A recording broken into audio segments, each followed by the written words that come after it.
Les notaires du Sénégal participent au prestige du Sénégal et à la crédibilité de sa construction d'un état de droit respectueux des droits et des libertés fondamentales.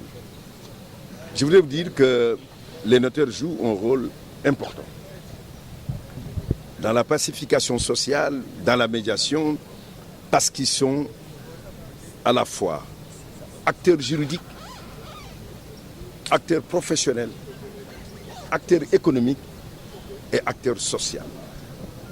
Acteurs juridiques parce qu'ils ont une connaissance qui leur permet de conseiller tous les citoyens qui ont besoin de leurs services. Professionnels, ils vous permettent de résider des actes qui ont une authenticité. L'État leur confère l'authenticité des actes parce qu'ils sont officiers et qui ont cette qualité et qui vous permet, lorsque vous avez un document notarié, d'avoir une preuve tangible entre vos mains. Ils sont acteurs économiques parce qu'ils jouent un rôle dans la sécurisation de l'environnement des affaires. Et je voudrais dire un rôle important qu'ils ont joué. Et lorsque nous avons créé les RCC, lorsque nous avons fait adopter la loi sur la société à responsabilité limitée. Vous savez que de 1 million de francs qu'il fallait pour le capital social, nous l'avons ramené à 100 000 en 2014. Mais avec la réforme que nous avons faite l'année dernière, alors cela est passé tout simplement à un montant qui est fixé entre les acteurs. Aujourd'hui, je voudrais vous dire que le Sénégal a été félicité, bien classé dans le Doing Business. De la 159e place, on se retrouve à la 156e. Mais nous sommes dans le top des réformateurs. Et de la 9e place à la 6e place. Mais les notaires ont joué un rôle important pour cela parce qu'ils ont accompagné cette réforme que nous avons faite à travers les émoluments qu'ils ont ramenés de 150 000 à 20 000 francs. Et si c'est le montant de création, même s'il dépasse 500 000 à 75 000 francs, c'est à la fois un acte économique fort, mais c'est aussi un patriotisme économique au profit des Sénégalais. C'est un acteur social parce que lorsque vous avez des problèmes à régler sur le plan matrimonial et sur tout autre acte qui peut engager votre vie, les notaires sont là et vous font les actes qui vous permettent d'atteindre ces objectifs. Nous avons des prisons et j'ai l'habitude de me déplacer pour aller rencontrer les détenus dans les prisons et pour m'enquérir des conditions de travail aussi des gardes pénitentiaires. Nous en avons 37 et particulièrement la prison de Rebeuss est une prison souvent où on peut connaître la surpopulation carcérale.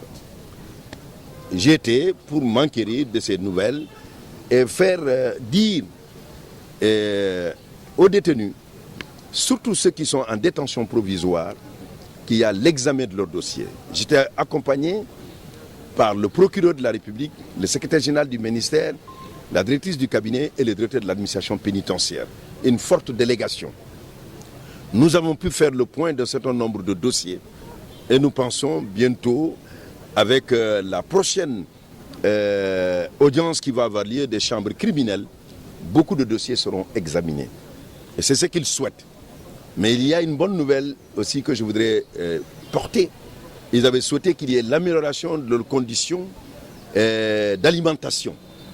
Eh bien, dans le budget à venir, ce montant va passer à 1000 francs alors qu'il était à 721 francs. Il y a 2 ans, il était à 630. Ce qui veut dire que cette progression qui va faire plusieurs millions va améliorer au moins les conditions d'alimentation, donc les conditions carcérales. Et aujourd'hui, je pense que ce message a été bien compris et ils attendent que leur procès ait lieu dans les semaines et mois à venir. Vous avez suivi l'actualité. Et je rappelle encore une fois que dans l'histoire judiciaire du Sénégal, c'est la première fois qu'un crime de quelque nature qu'il soit politique ou autre est élucidé à une vitesse que l'on peut saluer parce que le président de la République a voulu très rapidement que toute la lumière soit faite. Vous avez vu les différentes phases par lesquels nous sommes passés pour que tout se passe évidemment dans la célérité, mais en réunissant le maximum de preuves de manière à ce que la justice ne se trompe pas. Expertise balistique, autopsie, mais en même temps enquête policière, enquête judiciaire, arrestation.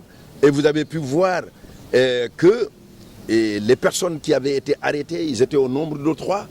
Le juge, après les poursuites, parce que le procureur poursuit sur la base des indices, mais le juge c'est sur la base des preuves, après avoir parfaitement examiné l'ensemble des témoignages, l'ensemble des éléments dont il dispose, il a estimé que c'est Mohamed Bougaleb qui va être renvoyé devant la chambre criminelle. Donc cela s'est fait au mois d'octobre.